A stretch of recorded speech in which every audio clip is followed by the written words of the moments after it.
Hi అండి, welcome back to my channel. ఈరోజు capsicum egg bhurji frankies చేస్తున్నా. చూడండి, ఎగ్ బీట్ చేసి పెట్టుకున్నాను. ఇందులోనే కొంచెం ఉల్లికాయలు, క్యారెట్ తురుముకున్నాను, కొత్తిమీర, టమాటా పీసెస్ స్లైసెస్ చేసుకున్నాను, సీడ్స్ తీసాను, ఆనియన్స్, ఉప్పు, కారం, చిన్న పసుపు, చిన్న గరం మసాలా వేసాను. ఇదిగోండి, పెనం వేడెక్కింది. చపాతీలు కాల్చి పెట్టుకున్నాను. ఒకసారి అలా లైట్గా ఫ్రై చేసుకొని కొంచెం మెత్తగా అయిన తర్వాత ఎగ్ వేసుకుంటాను అన్నమాట. చపాతీ ఫ్రై చేసుకున్నాక ఇది తీసి పక్కన పెట్టుకోవాలండి.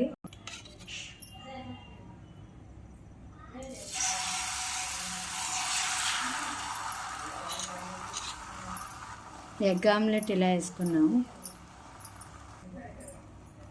ఎగ్ కొంచెం కాలిన తర్వాత ఈ ఆమ్లెట్ చపాతీ ఇలా వేసుకోవాలండి. ఇది గోధుమ నూకతో చేసుకున్నాను, మైదాతో చేస్తారు. ఇది ఇలా దీన్ని ప్రెస్ చేయాలి. అటు ఇటు బాగా కాల్చుకోవాలండి. ఇలా ఎర్రగా అయిన తర్వాత ఆపేసి పక్కన పెట్టుకోవాలి. ఇదిగోండి, క్యాప్సికమ్ బుర్జీ చేశాను.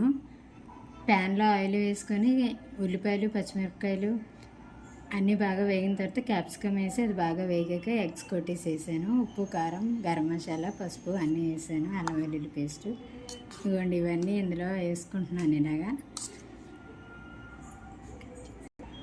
కొంచెం స్లైసెస్ చేసిన ఉల్లిపాయలు, క్యారెట్ స్లైసెస్, కొత్తిమీర ఉంటే వేసుకోండి. ఇది ఇలా రోల్ చేసుకొని తినడమేనండి. బుర్జీ రోల్స్.